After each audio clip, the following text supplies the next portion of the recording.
Today, the Intellectualist delves into the alarming connections between foreign influence, political endorsements, and the precarious future of American leadership. At the center of this story is a chilling question. What happens when individuals with alleged ties to foreign governments position themselves close to the most powerful office in the world? Recently, Canadian Prime Minister Justin Trudeau made a striking allegation during testimony before Canada's Foreign Interference Commission. In his testimony, Trudeau said, and I quote, "We've recently seen that RT is currently funding bloggers and other YouTube personalities of the right, such as Jordan Peterson, other names that are well known, Tucker Carlson as well, in order to amplify messages that are destabilizing democracies."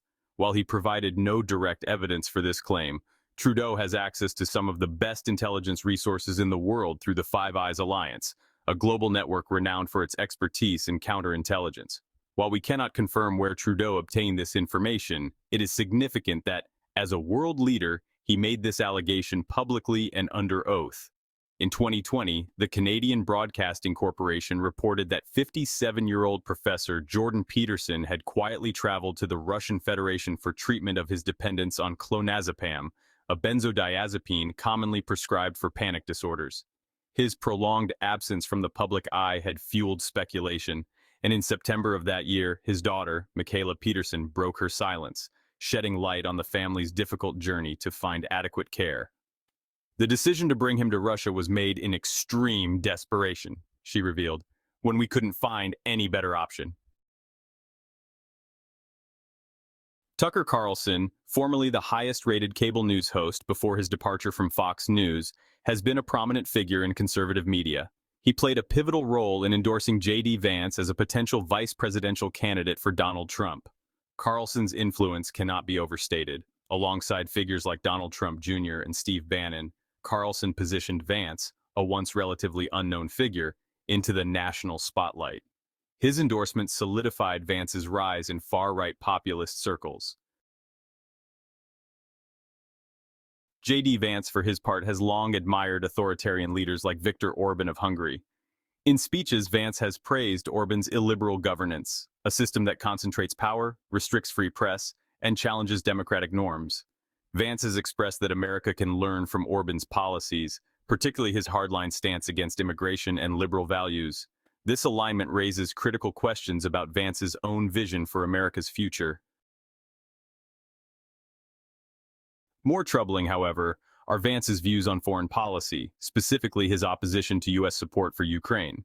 Vance has called for an end to military aid, arguing that the United States should focus on domestic issues rather than engaging in foreign conflicts. His stance mirrors Russian narratives which downplay the threat of Russian aggression and advocate for the cessation of Western support for Ukraine. Vance's connection to Russian interests doesn't end there. He has invested in Rumble, a platform known for hosting content creators banned from mainstream platforms. Among those content creators are Russian state media outlets like RT. While Rumble's CEO has downplayed the platform's reliance on Russian media, the presence of RT and other similar outlets undoubtedly boosts Rumble's content volume and, in turn, the value of Vance's investment. This raises questions about how deeply his financial interests may intersect with platforms promoting Russian viewpoints. Tucker Carlson, meanwhile, has consistently downplayed the threat posed by Vladimir Putin and his invasion of Ukraine. In one of his most controversial moments, Carlson even described Putin as savvy and defended Russia's actions as a legitimate move to protect its borders. Such rhetoric mirrors Kremlin propaganda, which paints NATO as the aggressor. But perhaps the most alarming development is the health of Donald Trump himself. Trump, at 78 years old, has exhibited signs of cognitive decline, canceling public events and delivering incoherent speeches. His health remains shrouded in secrecy, as he has refused to release comprehensive medical records, leaving the public in the dark about his fitness for office. If Trump, whose health is clearly in question, were to become incapacitated, J.D. Vance would assume the presidency, a man who, though endorsed by powerful figures like Tucker Carlson and Peter Thiel, remains largely unpopular even in his home state of Ohio. Vance's close ties to far-right figures, his admiration for authoritarian regimes, and his financial entanglements with platforms linked to Russian media raise profound concerns about the integrity and future of U.S. leadership. In a time when democracy is being tested from all sides, the possibility that America's leadership could fall into the hands of individuals with such troubling ties is a risk the country cannot afford to ignore. The implications, not just for the United States, but for global stability, are staggering.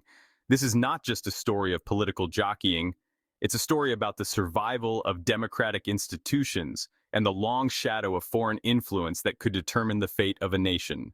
Please subscribe to the Intellectualist's new YouTube channel, where we present insightful videos analyzing the current events shaping the world. Turn on notifications to receive the latest updates from the channel.